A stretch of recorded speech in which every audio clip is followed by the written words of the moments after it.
Hello, good morning, everyone. This is Life Issue and this is Blessing.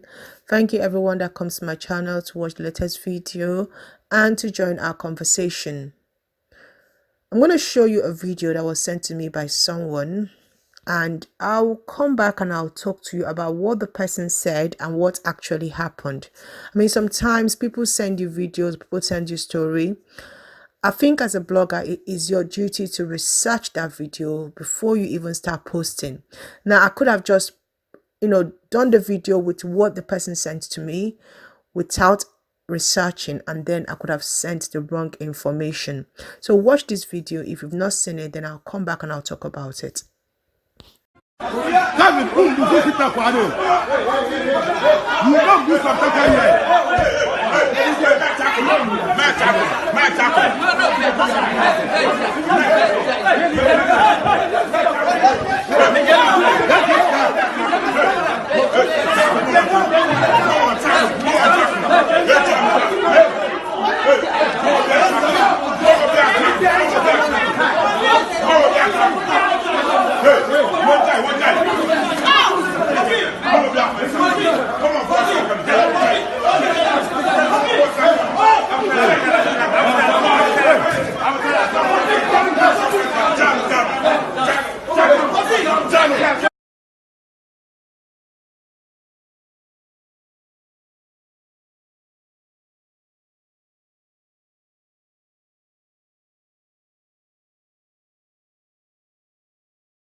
Thank you so much. So if you've seen this video, for most caption, they will be saying that this pastor was being harassed by his church member because of tithe money and offering. But that is not the actual case, okay? I know sometimes bloggers, we are so harsh on pastors, but when we are telling the lies, we also need to be very, very careful that in trying to paint our churches bad, we are actually painting ourselves bad because most of us are Christians. So it's right for us to actually say the truth when the truth is to be told, because not all pastors are bad. Not all pastors are after people's money. Some pastors are using the tithe and offering for the right thing that they should use the money for. So what actually happened in this video? Now, this pastor is a Ghanaian pastor. I know many people have been asking, who is he? Why was he being attacked by his church member? Is it about tithe? No, it wasn't about tithe. This pastor is a Ghanaian pastor, and his name is Kelvin Kwesi. And his church is a well-known church in Ghana, and is called Zoe Outreach Embassy. So he's based in Ghana. Now, what happened was that this pastor had told his members to invest in his company. Now, he had two companies, and it's called EL Real Estate and Takowere Capital. And he, I don't know how he got involved in this or how this happened. But apparently, he told his members that they should pay him money, that they should, invest in his company, and that they will get returns. And apparently, the members invested in that company. They, thought that at the due date, or when the day that they were supposed to get the money back, that they would get their money back. But it was alleged, remember I said it was alleged, that the pastor gave them a Dutch check. So when it was time for him to pay them back, he gave them a Dutch check. Now, if you don't know what a Dutch check is, a check that bounced. So a check that you pay in and there's no money in the account. I don't know if this was a little mistake that happened. Maybe he didn't know that he was the money. Maybe he didn't know that money was coming in. I don't know. But apparently, the members now took him to court. And that was what we saw. So it's just about business deal. It's a business deal. And I just want to say this, yeah. Sometimes we need to separate Christianity from business deal. When you are a pastor, I think sometimes, yeah, you need to understand that when it comes to business deal, people don't see you as a pastor. They see you as a business partner. When you start using your church platform to do business, to get people to invest, do you understand? Then you are actually crossing the line of a pastor. You are crossing the line of a spiritual leader or a spiritual father. You are now becoming a business partner. And you must remember, you have to pay them. You cannot promise them return for their investment and you don't pay.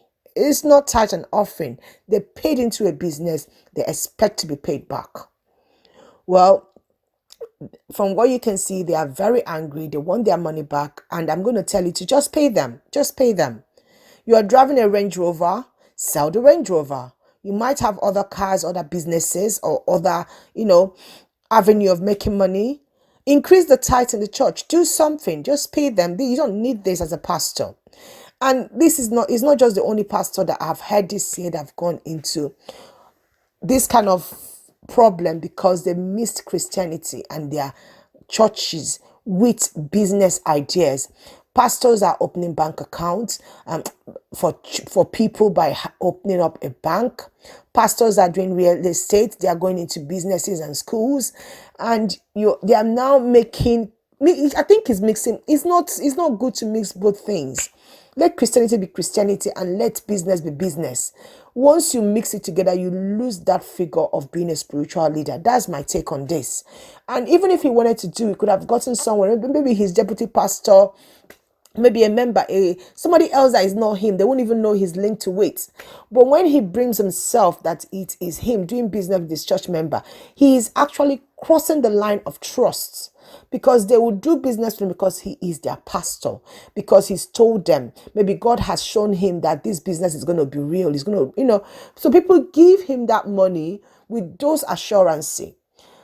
And now, see what has happened. He's now being shown all around the world, and we are now blogging him.